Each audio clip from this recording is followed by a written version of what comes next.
السلام علیکم ورحمۃ اللہ۔ مشکات شریف کے طلباء سال ہفتم کے، تو کل کے سبق میں جو ہے وہ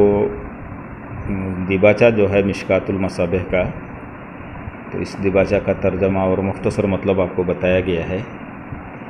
تو جہاں تک سبق ہوا ہے اس میں یہ بتایا گیا،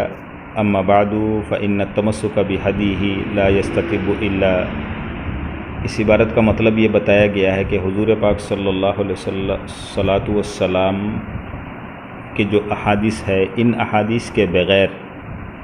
نبی علیہ السلام کی ہدایت پر چلنا جو ہے وہ مشکل ہے۔ لہٰذا فرمان رسول اور اعمال رسول،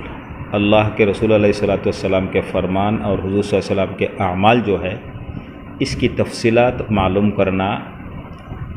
جو ہے ہر انسان کے لیے ضروری ہے، تاکہ مکمل طور سے جو ہے وہ اسلام کے اندر وہ داخل ہو جائے۔ تو اس بنیاد پر حدیث شریف کی ضرورت آتی ہے۔ تو حدیث شریف کی ضرورت جو ہے، اس ضرورت کو پورا کرنے کے لیے مصنفین اور محدثین نے امام بخاری، ترمذی، نسائی، ابو داؤد وغیرہ جتنی کی حدیث کی کتابیں ہیں، ان کتابوں کو تصنیف فرمایا گیا ہے۔ تو صاحب مشکات رحمۃ اللہ علیہ فرماتے ہیں کہ انہوں نے مشکات کو کس انداز پر تحریر کیا، اس کو تصنیف فرمایا۔ تو اسی بات کا تذکرہ جو ہے وہ آگے کی عبارت آ رہی ہے۔ تو سب سے پہلے جو ہے وہ تھوڑی سی عبارت پڑھ لیتے ہیں اور پھر جو ہے اس کا مطلب اور ترجمہ بیان کر دیتے ہیں۔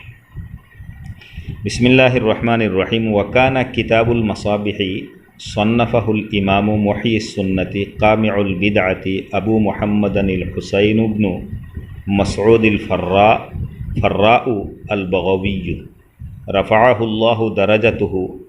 اجمع کتاب صنف فی بابہ واضبط للشوارد الاحادیث واوابدہا، ولما سلک رضی اللہ عنہ طریق الاختصار وحذف الاسانید تکلم فیہ بعض النقاد، وإن كان نقله وإنه من الثقات كالإسناد لكن ليس ما فيه إعلام كالإغفال، فاستخرت الله تعالى واستوقفت منه فأودعت كل حديث منه في مقره، فعلمت ما أغفله كما رواه الأئمة المتقنون والثقات مثل أبي عبد الله محمد بن إسماعيل البخاري وأبي الحسين مسلم بن الحجاج القشيري وأبي عبد الله مالك بن أنس الأملجي وأبي عبد الله محمد بن إدريس الشافعي وأبي عبد الله أحمد بن حنبل الشيباني وأبي عيسى محمد بن عيسى الترمذي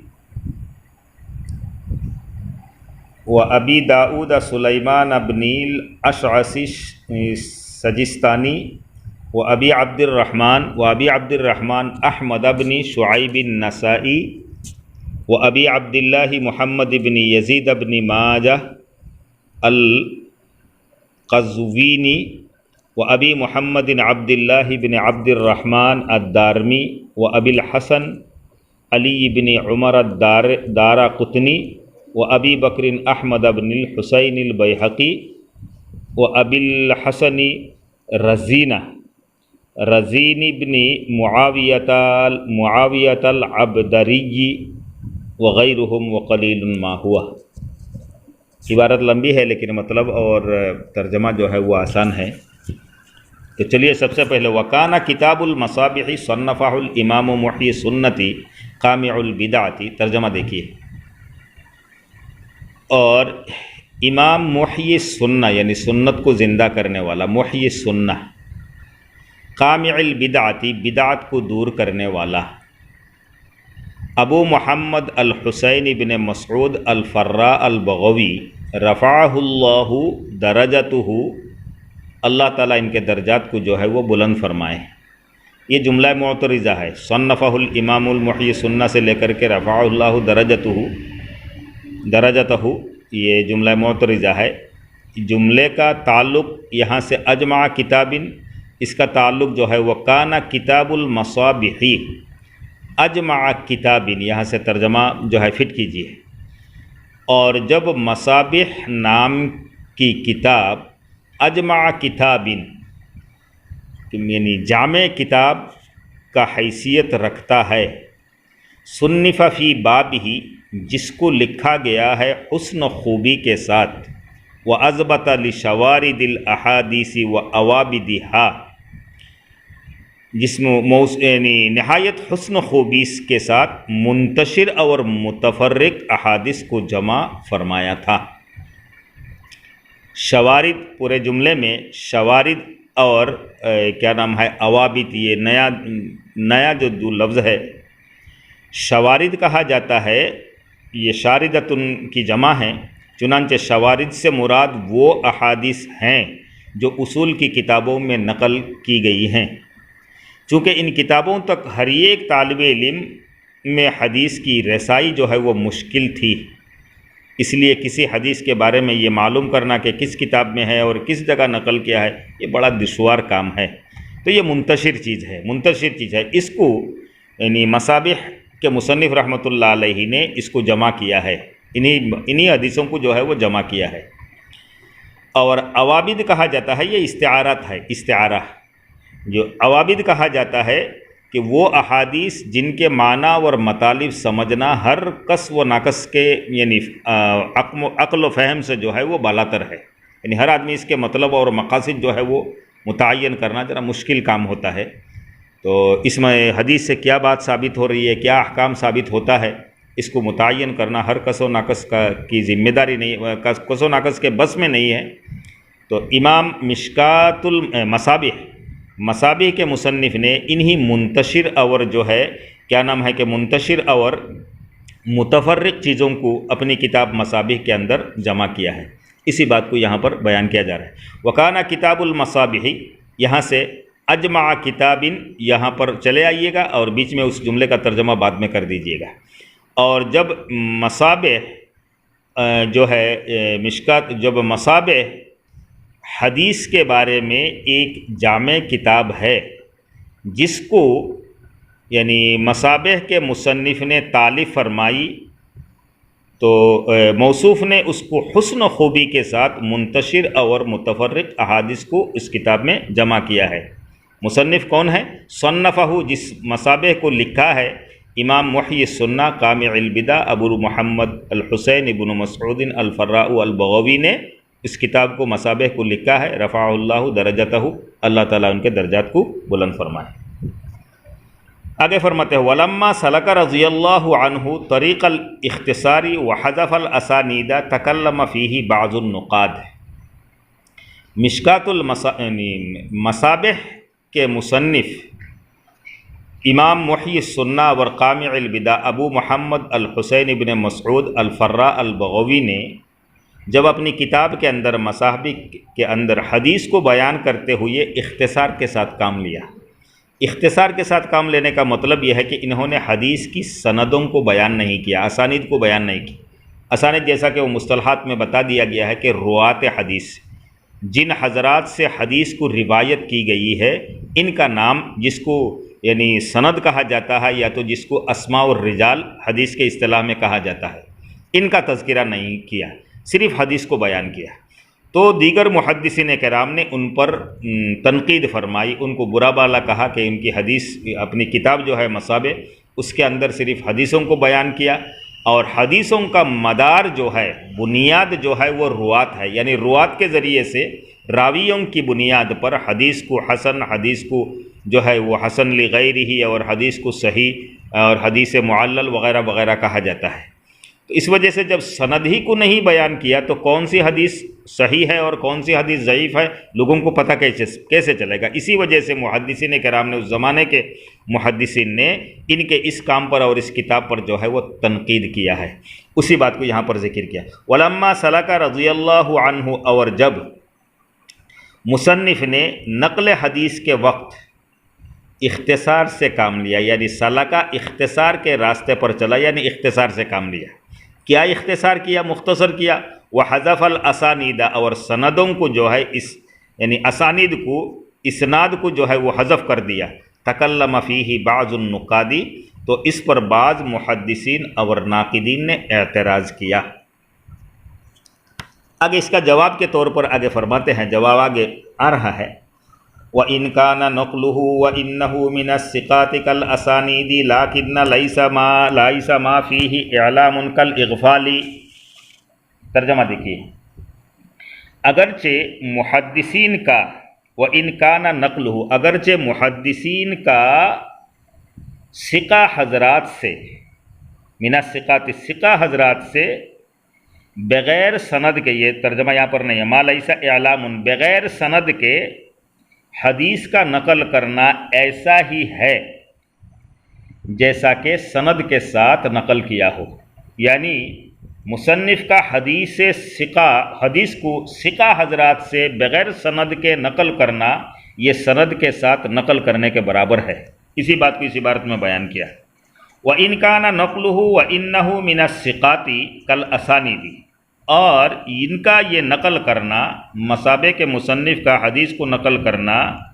ثقہ راویوں سے کل اسنادی سند کے ساتھ حدیث بیان کرنے کے برابر ہے، لیکن لیس ما فیہ اعلام، لیکن بے نشان جو چیز ہے، یعنی جس کی سند بیان نہیں کی گئی ہے، کل اغفالی، وہ یعنی نشان والی چیزوں کا برابر نہیں ہوتا ہے، بھلا دینے کے برابر ہوتا ہے، کہ گویا کہ انہوں نے بھلا دیا ہے، بات کو بھول گئے ہیں۔ فاستخرت اللہ، چنانچہ فرماتے ہیں کہ میں نے اللہ تعالیٰ سے مدد مانگی، واستوفقت منہ، اور اللہ سے توفیق کی طلب کی، فاودعت کل حدیث منہ فی مقرہ،